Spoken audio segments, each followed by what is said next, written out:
안녕하세요. 금요일에 만나는 함께 살아내기 김미경입니다. 울진과 강원도 산불 피해로 인해서 많은 피해 주민들이 안타까운 소식에 전 국민들은 함께 마음 아파하고 있습니다. 모든 피해 복구가 빨리 진행되고 생활터전이 안정되길 진심으로 바랍니다. 대한민국을 대표하는 정신과 의사이시자 뇌과학자이신 이시영 박사님은 저서 행복도 배워야 합니다에서 세로토닌의 필요성에 대해서 끊임없이 알리고 국민들의 건강한 생활 습관과 행복한 삶을 위해서 2009년도 세로토닌 문화원을 건립하셨습니다. 오늘은 행복도 배워야 합니다 책을 통해서 세로토닌에 관한 중요한 얘기를 나눠보도록 하겠습니다. 세로토닌의 주요한 역할 중 하나는 조절력입니다. 세로토닌은 오케스트라의 지휘자처럼 뇌 전반의 균형을 조절합니다. 뇌가 극단적으로 가지 않게 균형을 잘 잡아야 평상심을 유지하고 뇌가 제대로 돌아갑니다.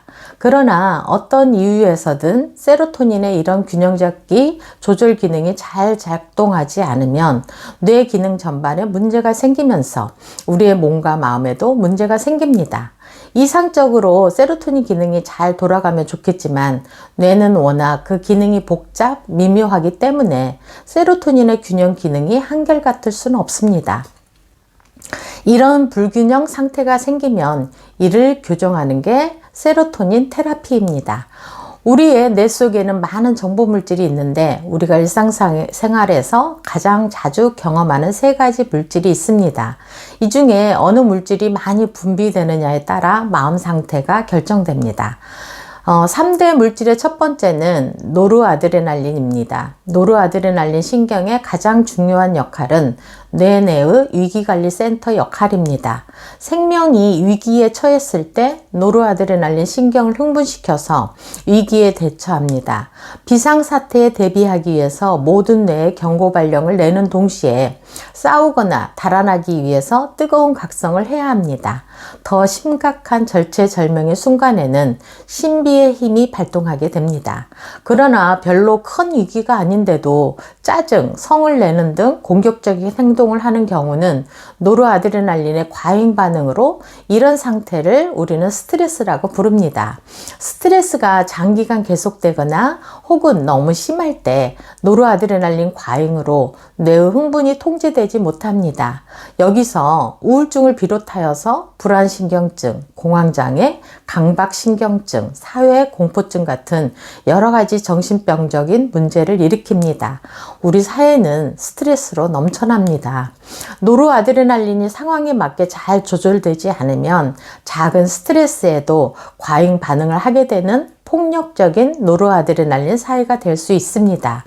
두 번째 신경 물질로는 도파민 신경이 있습니다. 도파민 신경의 특징은 무언가를 했을 때 기대되는 쾌감, 보수를 불러일으키는 것입니다. 기대보다 큰 보수가 돌아올 때 더 흥분되고 이게 자극되면 기분이 아주 좋아지며 더 하고 싶은 의욕이 생겨나서 점점 노력하게 됩니다. 공부를 열심히 하면 성적도 오르고 선생님과 부모님의 칭찬이 뒤따릅니다. 기분이 좋다, 공부를 더 해야지 하며 의욕적으로 생각하게 됩니다. 이 상태를 공부에 재미 들였다라고 하고 학술적으로는 강화학습이라고 부릅니다. 도파민 신경의 80%는 운동 조절에 관여하고 있어서 적절한 운동에 기분이 좋은 것은 이 때문입니다. 도파민 신경에는 자기 억제 회로가 없기 때문에 사람 욕심이 끝이 없이 더 좋은 것, 더 큰 것, 더 높은 것 하는 심리, 더더 심리, 사이콜로지라고 부릅니다. 문제는 열심히 노력해도 보수가 없다면 실망, 좌절에 빠져서 불평, 불만이 나옵니다. 이것이 도파민 사회의 약점이요. 오늘날 한국 사회 정신병의 일면이 아닌가 생각합니다. 고령이 되면 도파민이 점점 부족해지고 결핍 상태가 되면 파킨슨병의 원인이 될 수도 있습니다. 세 번째 신경 물질로는 세로토닌입니다. 세로토닌 신경의 출발점은 뇌간의 봉선에게 있습니다. 다른 신경과 달리 좌우, 뇌의 정중앙에 위치함으로써 뇌의 전체적 균형을 조절하는 성질을 말해주고 있습니다. 뇌 전체의 신경세포 수인 150억 개에 비하면 봉선액은 아주 작아서 여기에 있는 신경세포의 수는 겨우 수만 개에 지나지 않습니다. 대뇌 피지를 비롯한 대뇌 변형계, 시상하부, 뇌간, 소뇌, 척추 등 여기에 넓게 분포되어 있고 마음, 자율신경, 근육, 감각, 대뇌 기능에까지 영향을 미칠 수 있는 신경이 뇌에 있다는 것이 놀라운 일입니다. 세로토닌 신경이 뇌 속에 있다는 게 발견된 건 겨우 1970년대였지만 그 기능 또한 초기 연구 보고서에 비교해 대단히 다양하고 복잡해졌습니다. 한마디로 세로토닌은 조정, 균형을 잡는 기능이 대표적이며 이완이 되면서 집중력을 높이는 특징이 있습니다. 세로토닌은 생명과 직결되는 중요한 역할을 담당하고 있어 본능 호르몬이라는 별명도 있습니다. 불과 수만 개밖에 되지 않지만 다른 대뇌 물질과 달리 태양빛의 자극과 단순 리듬의 반복으로 그 분비량이 증가합니다. 수적으로 적지만 세로토닌 신경세포는 전 뇌에 분포되어 있어서 마치 오케스트라 지휘자처럼 전 뇌에 지령을 하달하여 전체적으로 통합된 기능을 할 수 있게 됩니다. 세로토닌 신경이 바르게 기능하지 못하면 우리 마음이나 몸의 균형을 잃게 됩니다. 아침에 눈을 뜨면 머리가 상쾌하고 의욕적이고 집중력이 좋아진다면 세로토닌이 이상적인 기능을 잘 수행하고 있는 것입니다. 주의 집중력이 높아지면 냉철한 각성 상태가 되어서 잔잔한 걱정거리와 스트레스 등을 살짝 억제함으로써 마음이 편안해집니다. 우리에게 가장 큰 스트레스라면 통증인데 통증을 덜어주고 잘 견디게 해주는 게 세로토닌입니다. 세로토닌이 튼튼하면 스트레스에 강한 체질이 되어서 통증 조절은 물론이고 기분 나쁜 일이 있거나 자존심 상하는 일, 피로가 쌓이는 일이 있을 때 이를 경감시켜 주는데 큰 역할을 합니다. 또한 우리 자세가 반듯하고 허리가 꼿꼿하고 수족을 마음대로 움직일 수 있는 건 세로토닌이 항중력근에 작용하여 잘 떠받쳐 주기 때문입니다. 세로토닌 신경이 약하면 우울증 환자나 노인처럼 됩니다.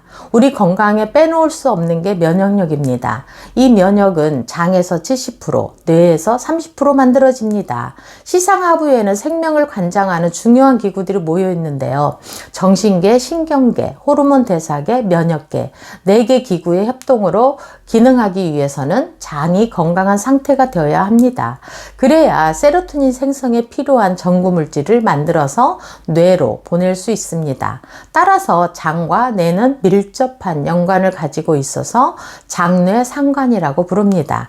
이와 같이 몸과 마음의 균형을 잡아서 우리가 건강하게 살 수 있는 중요한 신경물질과 기능에 대해서 지금 알아보았는데요.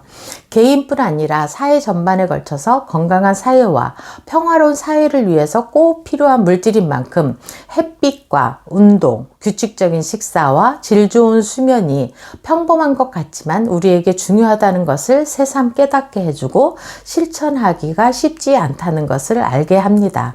일주일 후쯤이면 벚꽃을 보기 시작할 텐데요.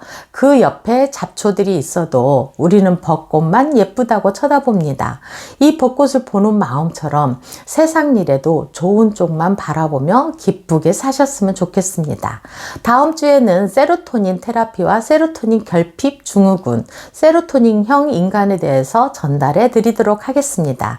한 주간도 세로토닌형의 생활을 하시어서 균형 잡힌 건강한 일상생활이 되시길 기도하며 함께 살아내기는 오늘 여기까지 하겠습니다. 시청해 주셔서 감사하고요. 구독, 좋아요, 알림 눌러주시면 제게 큰 힘이 되겠습니다. 지금까지 함께 살아내기의 김미경이었습니다. 감사합니다.